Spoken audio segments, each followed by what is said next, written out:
Hello दोस्तों, आज हम सेट नंबर 1 का लेक्चर 18 कवर करने वाले हैं और आज का हमारा क्वेश्चन नंबर है 8।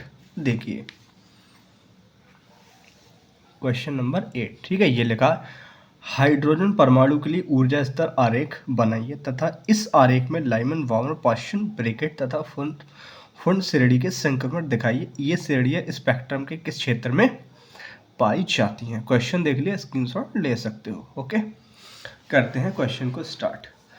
देखिए, हमने यहाँ पर ये हाइड्रोजन परमाणु के लिए ऊर्जा स्तर आरेख हमने यहाँ पर दिखा दिया है, सिर्फ आपको अब समझाना बाकी है। देखिए, यहाँ पर n बराबर 1 का मतलब है पहला ऊर्जा स्तर, n बराबर 2 का मतलब है ये दूसरा ऊर्जा स्तर, n बराबर 3 का मतलब तीसरा ऊर्जा स्तर। और ये इस तरीके से ऊर्जा स्तर कहाँ तक गए हैं, अनंत तक गए हैं। ओके, जैसे ये नाभिक होता है ना, नाभिक के चारों ओर चारों ओर क्या होते हैं, ये कक्षाएं होती हैं। तो पहली कक्षा, दूसरी कक्षा, इस तरीके से ये जो कक्षाएं, यही है ऊर्जा स्तर। ओके, बस इसको एक लाइन के रूप में हमने दिखाया है। ओके, तो अब हम देखेंगे लाइमन श्रेणी। अब हम इस हाइड्रोजन परमाणु के ऊर्जा स्तर आरेख की हेल्प से हम Lyman series, warmer series, पाश्चन series, bracket और फुंड सीरीज को समझने वाले हैं। ठीक है, तो अब हम समझेंगे लाइमन सीरीज। देखो होगा क्या, जब उच्च ऊर्जा स्तर से, सुनो मेरी बात, जब उच्च ऊर्जा स्तर से इलेक्ट्रॉन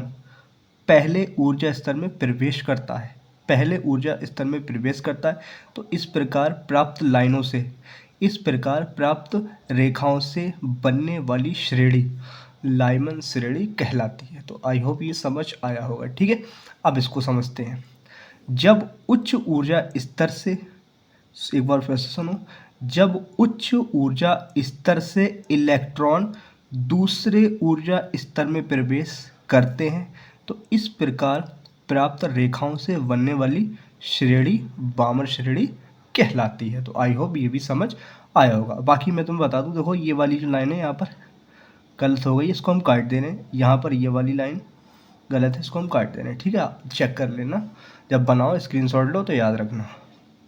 उसके बाद पाश्चन श्रेणी, उच्च ऊर्जा स्तर से जब इलेक्ट्रॉन तीसरे ऊर्जा स्तर में प्रवेश करता है, तो इस प्रकार प्राप्त रेखाओं से बनने वाली श्रेणी पाश्चन श्रेणी कहलाती है। इसी प्रकार इनकी भी हम परिभाषा इसी तरीके से देख सकते हैं। ठीक है, तो आई होप ये बात आपको समझ आई होगी। तो मैं यहाँ पर लाइमन श्रेणी की परिभाषा लिख दे रहा हूँ, बाकी आप इनकी परिभाषा खुद से प्रैक्टिस करेंगे। ओके, ठीक है,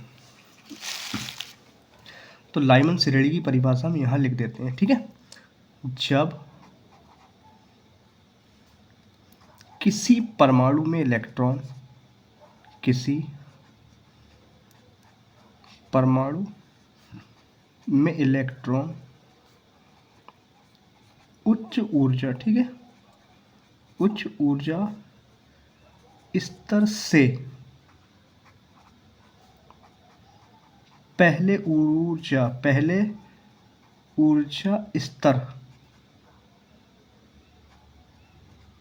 पहले ऊर्जा स्तर मतलब n बराबर 1, पहले ऊर्जा स्तर में प्रवेश करते हैं, तो प्राप्त रेखाओं से बनने वाली श्रेणी, रेखाओं से बनने वाली श्रेणी लाइमन श्रेणी कहलाती है। ओके,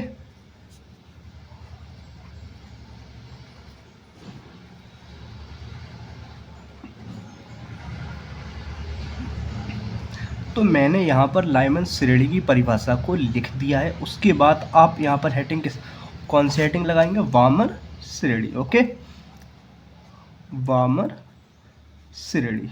ठीक है, इस तरीके से आप सारी की सारी हेडिंग लगाएंगे और अपने हैंड से, यानी खुद आप इसकी परिभाषा को लिखेंगे तो बेहतर रहेगा। ओके, पहली परिभाषा मैंने आपको समझाती है, जो कि किसके लिए थी, लाइमन श्रेणी के लिए।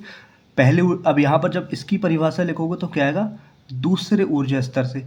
इसकी परिभाषा लिखोगे तब क्या आएगा, तीसरे ऊर्जा स्तर में, सॉरी, पहले ऊर्जा स्तर में। उसके बाद क्या लिखोगे, तीसरे ऊर्जा स्तर में, फिर चौथे ऊर्जा स्तर में, पांचवें ऊर्जा स्तर में, बस यही चेंज करना है और बाकी ये सीरीज़ के नाम चेंज करते रहना, परिभाषा पूरी हो जाएगी। उसके बाद हमसे लास्ट में ये पूछा है कि ये श्रेणियाँ, देखो ये लिखा है, किधर गया क्वेश्चन, ये है, ये लिखा है, ठीक है, ये श्रेणियाँ स्पेक्ट्रम के किस क्षेत्र में पाई जाती हैं। तो हम इसका आंसर लिखेंगे, ये श्रेणियाँ स्पेक्ट्रम के परावैगनी क्षेत्र में पाई जाती हैं। ओके, तो मैं यहाँ पर लिख दे रहा हूँ कौन सा, ये सभी श्रेणियाँ कौन से क्षेत्र में पाई जाती हैं, तो यहाँ पर हम लिखेंगे परावैगनी क्षेत्र में, ठीक है, परावैगनी